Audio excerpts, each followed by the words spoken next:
রাত বাজে কয়টা? আর এখন রাত 10টা, মেবি মনে হয় 10:30 বাজে। এখন আমাদের দুজনের খেতে মন যাচ্ছে পিঠা বা মিষ্টি জাতীয় কিছু। তো কী করব, বৃষ্টিও বাইরে অনেক বৃষ্টি, যে ও কি কিছু আনবে।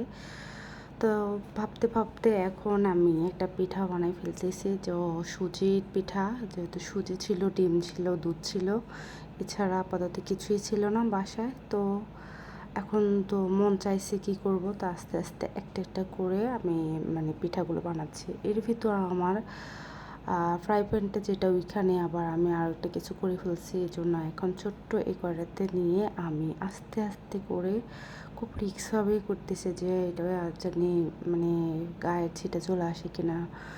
তো একটা একটা করে আমি আস্তে আস্তে পিঠাটা বানাচ্ছি।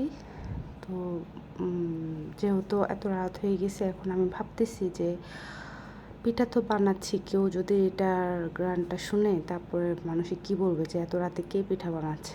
যাক গিয়ে আমার পিঠাটা তৈরি হয়ে গেছে, কে কী বললো জানি না, খাইতে মন চাইছে, খাচ্ছি।